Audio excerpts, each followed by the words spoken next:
Sabe até quanto o mercado autônomo pode faturar em apenas um mês? E olha, que eu não estou falando de um mercado gigante, eu estou falando de uma loja pequena, sem funcionários, 100% autônomo, onde você pode operar de acordo com o seu horário. E hoje, a Micro tem o maior faturamento do Brasil. E onde você pode abrir uma micromarket?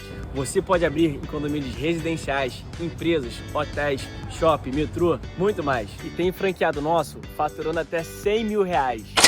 Ah, mas se você estiver pensando, esse negócio não é pra mim, eu nunca empreendi antes, calma, fica tranquilo, 80% dos nossos franqueados nunca tiveram negócio. É mais simples do que você pensa, a gente dá todo o suporte. O futuro do varejo é autônomo, seja dono do seu próprio negócio. Vem pra Micro, clique agora e fale com o nosso time. Aqui no Acorda Vascaíno, logo pela manhã, nessa terça-feira, véspera de mais um jogo do Vasco pela Copa do Brasil.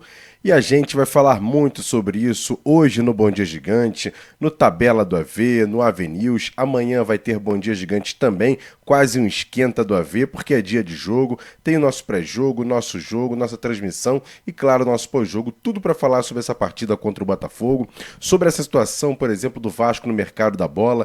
Tem jogador chegando hoje, tem várias situações acontecendo, o Vasco buscando reforços, a janela fecha na semana que vem. É claro que isso também é um grande assunto, também o momento esportivo do Vasco dentro de campo, 2 derrotas vergonhosas contra a Juventude e Corinthians, e como é que está essa situação do Vasco, está ali na portinha da zona de rebaixamento. Tudo isso seria grandes pautas aqui para o Acorda Vascaíno, para a gente sempre bater um papo, trocar uma ideia. Por isso que sempre é bom você fazer o seguinte: você que ainda não é inscrito no canal, me dá essa moral, tem um botãozinho aqui embaixo, inscreva-se no canal, deixa o like nesse vídeo que é importante e, claro, compartilhe para chegar a outros vascaínos. A gente sempre tem esse Acorda Vascaíno aqui toda manhã, 7 horas, eu, Flávio Dias, Jean Faísca, Cláudio Vinícius Cerdeira, para trocar uma ideia. E normalmente as pautas que a gente pega aqui para bater um papo, trocar uma ideia e trazer uma opinião aqui no Acorda Vascaíno é baseado muito nos comentários que vocês fazem nas lives, nos nossos vídeos, aqui embaixo nos comentários. Sempre é muito importante nas redes sociais, quando troca uma ideia, manda uma pergunta,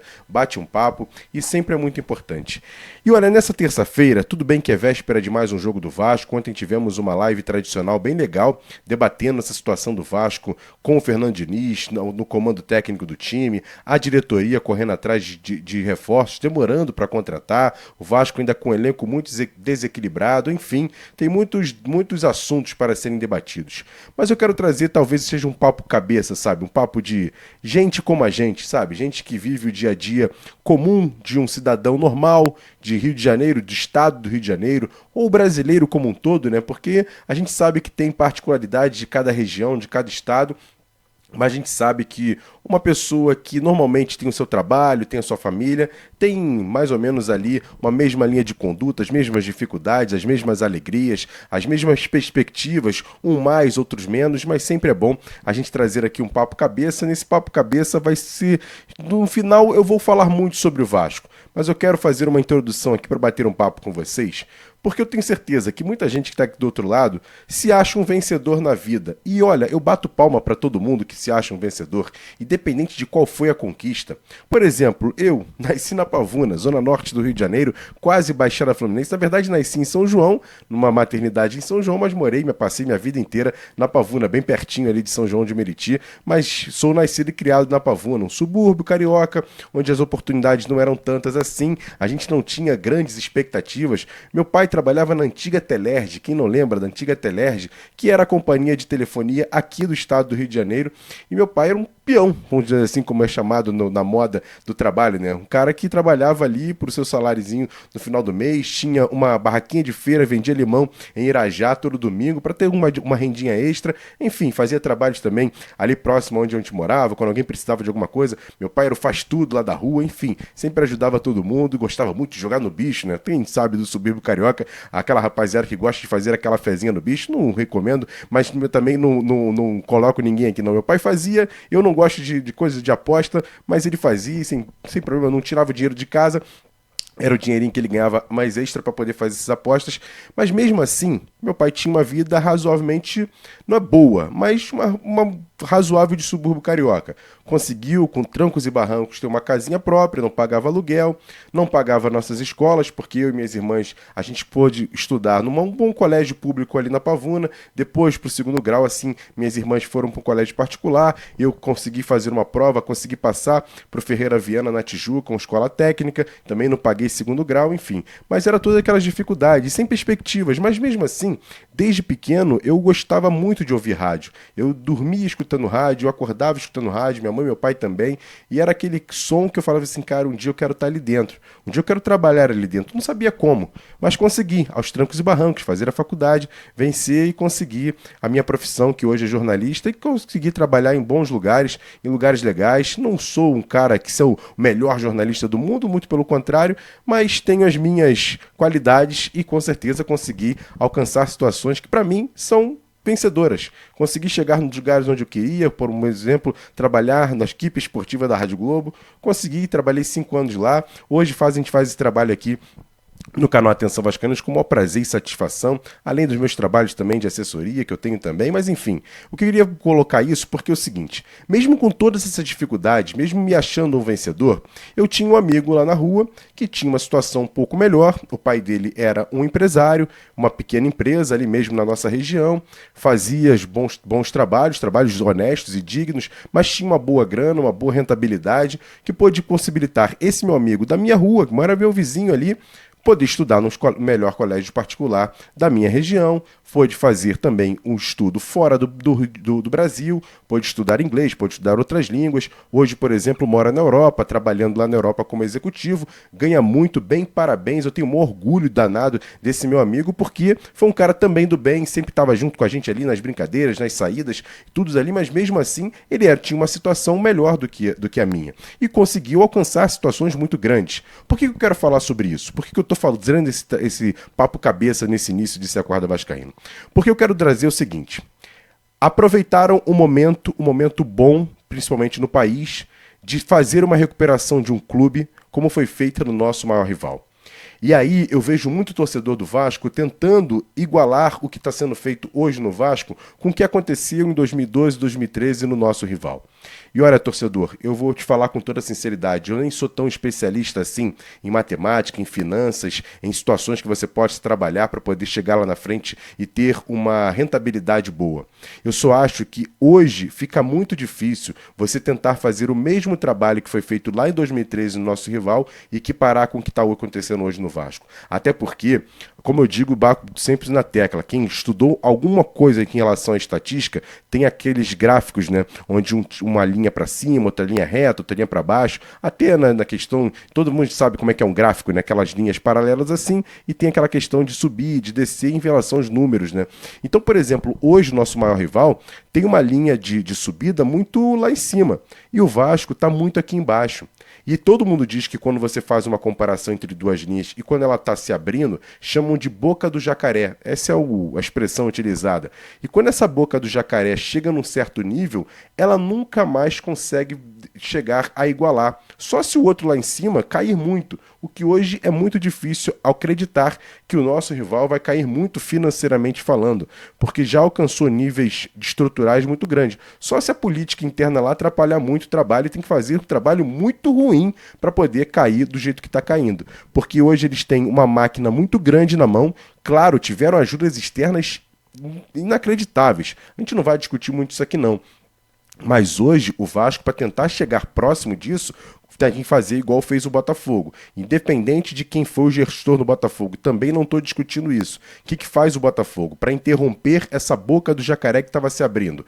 Traz um investidor muito pesado, começa a investir grande em relação aos jogadores, faz um time e consegue em apenas um ano conquistar o Brasileiro e a Libertadores. Você já chega ali para fazer uma igualar, pelo menos na questão esportiva. Só que a questão financeira, os caras têm mais torcida, o Botafogo não tem uma torcida tão grande assim quanto a do Vasco é. A do Vasco pode até ser menor do que a do maior rival, mas é uma torcida muito mais engajada. Se o Vasco, por exemplo, conseguir fazer métricas importantes esportivas, eu tenho certeza que o torcedor do Vasco vai abraçar e a boca do jacaré vai começar a diminuir. Mas para isso precisa de grana, precisa de investidor e rápido. Se deixar passar para frente, ficar empurrando com a barriga, tudo que está acontecendo referente a Vasco da Gama SAF, olha, a situação cada dia mais vai ficar mais problemática. E a diferença, por exemplo, que eu trouxe aqui, minha e do meu amigo que morava na mesma rua que eu, mesmo assim com grande potencial de crescimento, ele tinha toda a estrutura para poder crescer.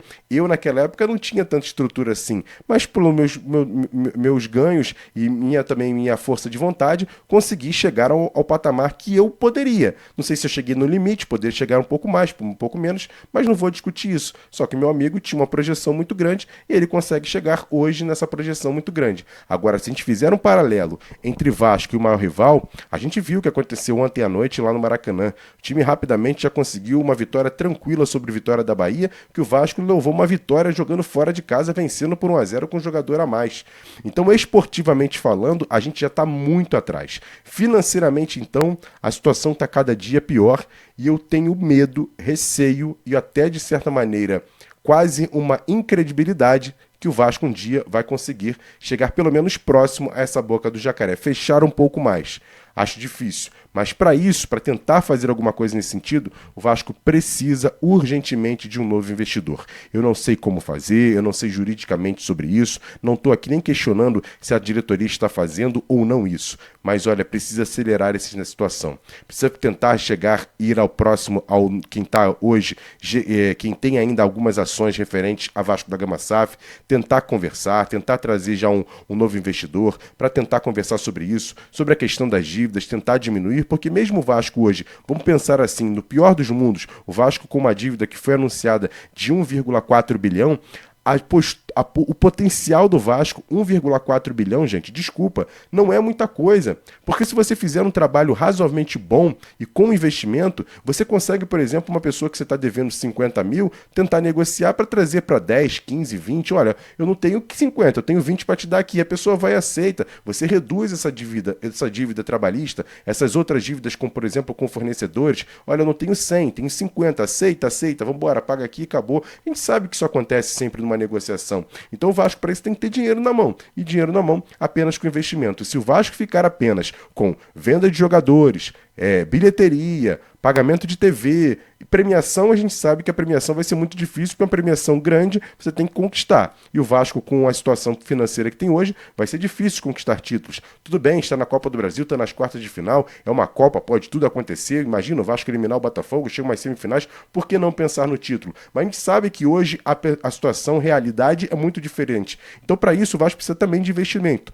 Trazer jogadores, tentar pagar a sua dívida, diminuir, tentar sempre buscar situações financeiras maiores com conquistas, com venda de jogadores, com aquisição de bons atletas, venda da sua marca, ter um novo patrocinador esportivo que possa render bom dinheiro, fazer um novo estádio, que sempre é muito importante. São Januário precisa urgentemente ser reformulado para ter mais gente ali. Hoje o Vasco joga, por exemplo, para 20 mil pessoas para dar uma renda de 1 milhão, 1 milhão e 100 no máximo. E aí você ainda tem os custos disso. Ou seja, o Vasco fica praticamente com 500 mil. O Flamengo joga no Maracanã, o Fluminense joga no Maracanã, se lotar o estádio, bate 3, 4 milhões. Você pelo menos fica com 2 milhões de renda, no mínimo, pelo menos isso. Então assim, o Vasco precisa também reformular essa situação do estádio urgentemente. É isso, hoje é só um desabafo, é um papo cabeça que eu trouxe aqui nesse Acorda Vascaíno, porque está muito latente, pelo menos na minha cabeça, a preocupação do agora, do médio prazo e do longo prazo, que eu não vejo perspectiva.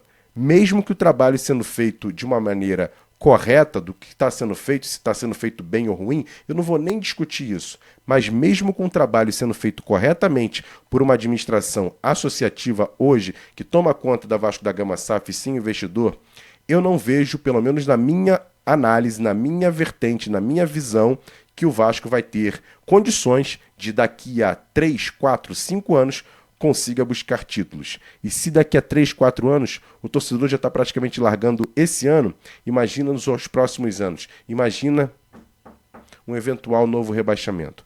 A situação fica cada dia mais complicada.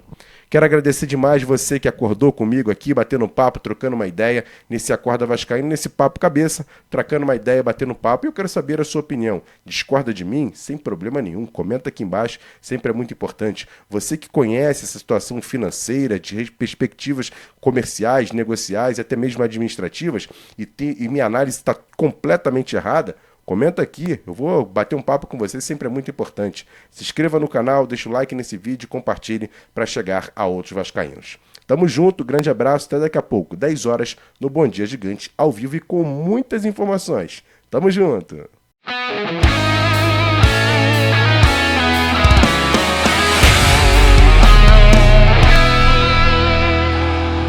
Para Roberto Dinamite, sozinho, atenção, vai enfiar, gol!